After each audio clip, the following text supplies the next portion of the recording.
So we're at number 5 now. And with the Union Chapel concert, we are hitting a cusp where we go from things that are admirable or academically interesting or, interesting to come back to occasionally into things that are really kind of engaging as listening experiences on their own.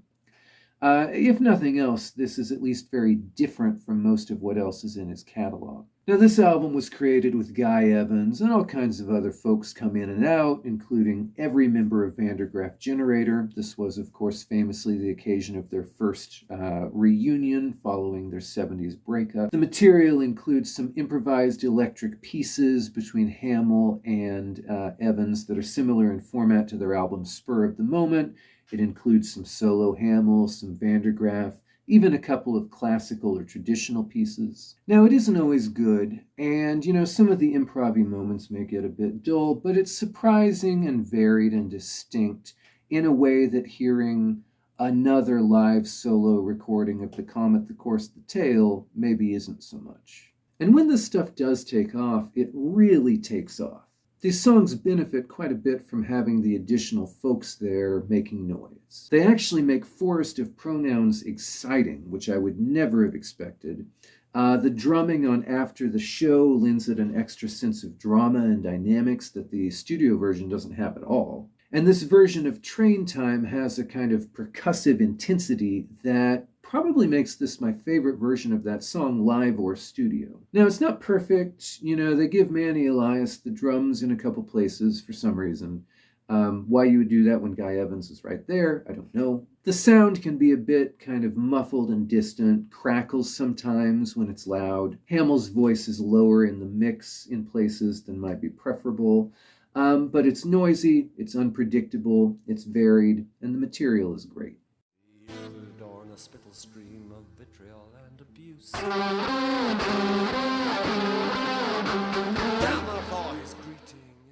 Number 4, I have the album Veracious from 2006. In a few of the earlier Hammill videos, I used a clip that people asked about in the comments. Filling the place with a stench of alcohol and piss! That's from the version of the song Like Veronica that appears on this album, Veracious.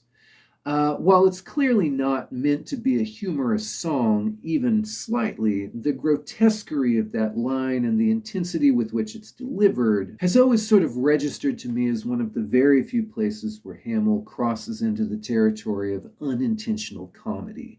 And so that particular line from that version has always been sort of a one-man private joke for me. I don't think anybody else gets it. Around the time that I first got this album, I actually took that clip and set it in my phone as the sound that would play when I got a text message, which, I had few enough friends at that point that the joke did not wear thin for quite a long time because I just never got any text messages. But this is a single disc selection of material from 1999 to 2004, and it's unusually listenable for a couple different reasons. The first is the presence of the violinist Stuart Gordon, who can be very melodic and beautiful when he wants to, but also pushes his instrument through all sorts of effects and distortion, basically acts like a lead guitarist. And the song selection is mostly limited to the solo-oriented work that he started with X My Heart, which gives it a distinct character that many of the career-wide live albums don't achieve, and it means that the songs aren't laboring so much under the shadow of a classic full-band version. It also means that while this isn't a concise album, I think it's something like 70 minutes long, it still kind of feels consistent in tone and style and focus in a way that some of the more sprawling live albums don't. And while Hammill is pretty much always a dedicated performer, to say the least, this really is an exceptionally well-performed batch, presumably because it's, again, a tight selection from a long period of time. I always kind of snickered at the piss line in Like Veronica, but it's a great example of the intense and even kind of actorly way that he's living inside these songs on this album. Especially relative to studio versions where at this point in his career he could sometimes be a bit sedate. And I'll say actually, of all the live albums on this list, this might be the one that I'm likeliest to sit down and listen to front to back. I remember last night. I looked out for the signs. You were caught in the light. Third from the top is the Live at Rockpalast, Hamburg, 1981 with the K Group. When I did my studio album rankings, I was a little bit lukewarm on the K Group studio albums, but the same is definitely not true of the live recordings from this era, which have an excellent lineup of musicians with great interplay, doing uniformly fantastic songs, and allowing them to stretch out in ways they didn't so much in the studio versions. I'll talk about that a bit more when I get to The Margin, which is the other live album with this lineup. And I will admit that The Margin has better sound quality, slightly more polished and confident performances. That's why it's a couple spaces up. But both this and The Margin are worth picking up, I would say. There's some overlap in the set list between the two, but there's enough difference in what they play that I think they combine to give a really valuable portrait of a really excellent band.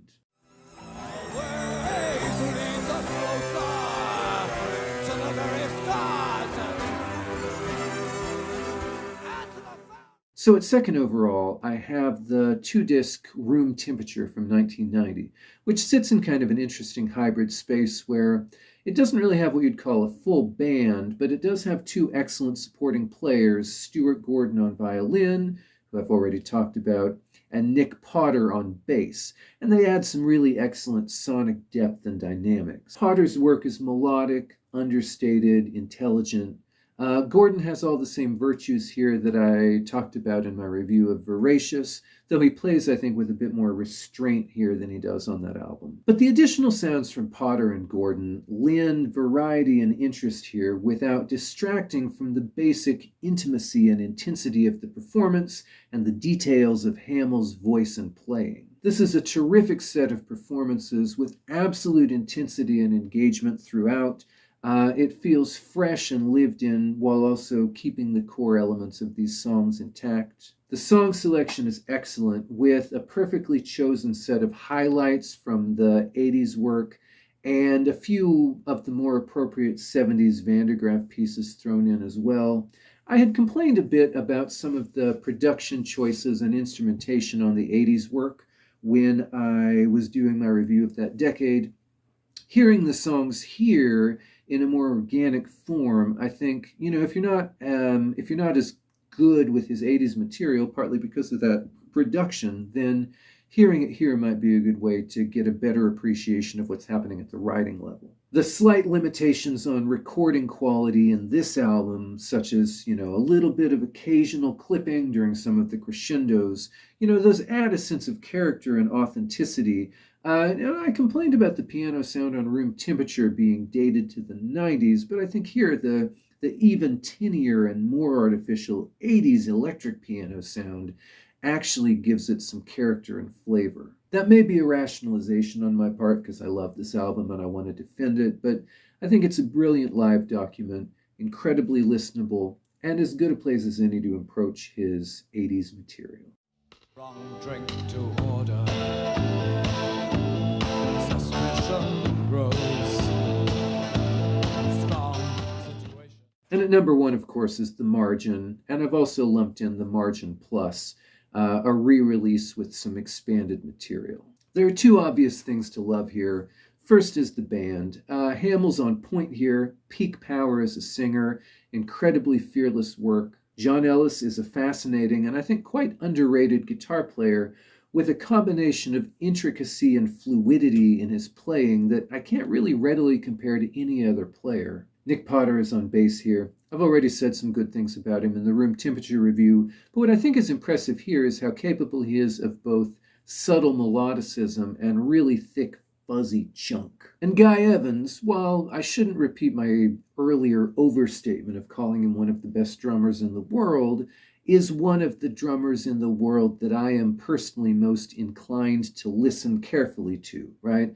Someone who always does interesting things and is great at adding excitement and rhythmic energy to complicated music, but And I think this is a key virtue of his, someone who's also willing to hold back for a more straightforward song or a simpler section. So you have this excellent band working with an exemplary set of songs, the best material from the late 70s, early 80s solo work, a period where Hammill was coming really into his own as a writer of more straightforward songs, doing some of the best work of his career. Much of this comes from Sitting Targets, which is a batch of songs that he would come back to again and again, and which sound as great here as I think they ever did throughout, decades of being performed.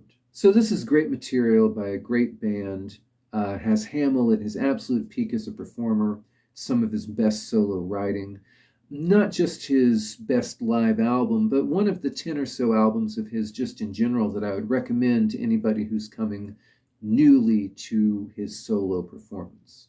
All right, so that gets me some closure on the Hammill catalog. I would like to dig into the Vandergraaf studio albums at some point, but it might be a while before I can really find an angle on those that I like, give them the attention they deserve. In the meantime, thanks for your time and attention. Hope you have a good week.